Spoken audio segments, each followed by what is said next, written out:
¿Está de acuerdo con una nueva reforma tributaria?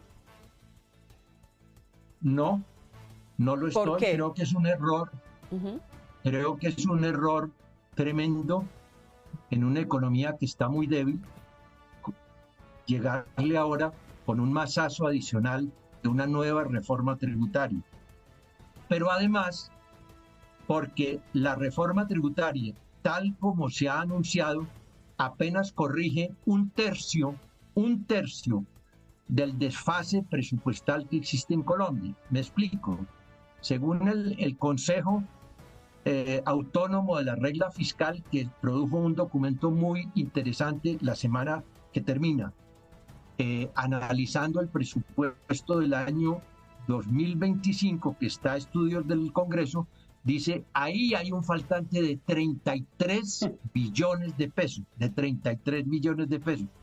De manera que si en gracia de discusión pensamos que el Congreso le va a aprobar al gobierno una reforma tributaria que sería inconveniente a juicio de quien les habla y de otras muchas personas, pero si supongamos que lo aprobara, apenas estaría corrigiendo un tercio del descuadre que tienen las cuentas fiscales. Repito, el Comité Autónomo de la Regla Fiscal dice que faltan 33 billones. Réstele 12 de una hipotética reforma tributaria. Quedan bailando 21 billones de pesos que no se sabe dónde se van a conseguir. Entonces, si ese es el presupuesto que se aprueba, en el año entrante va a tener el gobierno que hacer unos recortes similares a los que tuvo que hacer este año por montarse en un presupuesto fantasioso. Más que la reforma tributaria no es conveniente por el momento que vive la economía, pero además es insuficiente para sanear la situación fiscal, que sería mucho más lógico pensar en un saneamiento no por la vía de nuevos recaudos públicos, sino por la vía de menores gastos públicos. Ese es el tema que está de fondo. Vamos a ver qué sucede en esta semana.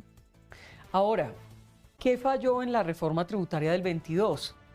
Si se planeaba un recaudo tan alto, ¿por qué al final el recaudo, siendo alto, terminó habiendo tanta gente, 12 billones por lo menos, que no se pudieron recaudar? Bueno, no hay un solo causante de esa evolución, pero yo diría la principal razón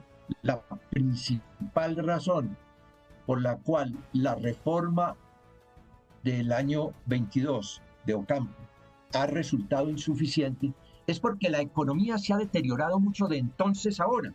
Y resulta que los impuestos corresponden al comportamiento, a la sanidad de la economía. Cuando la economía va bien, los impuestos van bien. Cuando la economía va mal, como está yendo la nuestra, pues obviamente hay un efecto que se llama de elasticidad y van bajando los recaudos. Hay menos recaudo de IVA, hay menos recaudo de impuesto de las importaciones porque se importa menos, hay menos impuesto a la renta porque las empresas no tienen las utilidades que son la base de su pago de impuestos y las personas naturales están muy ahorcadas. Entonces lo que ha fallado principalmente es que la economía va mal y la fiscalidad no puede pasar de agache frente a una economía que va mal. Ha habido otros problemas. Hubo unos cálculos fantasiosos de la DIAN de que iba a recaudar mucho más plata de la que ha recaudado. Los recaudos han caído mucho y ha habido también un decaimiento en los impuestos al comercio exterior porque las importaciones también han bajado mucho, de manera que han sido varios factores. También tuvo algún efecto el fallo de la Corte sobre regalías,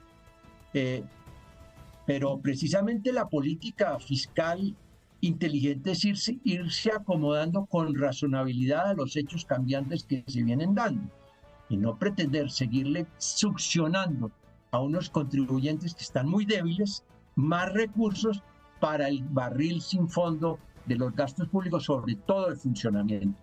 En este gobierno han venido creciendo, para que se tenga una idea, durante los últimos 2 años a niveles de más del 20% los gastos de funcionamiento.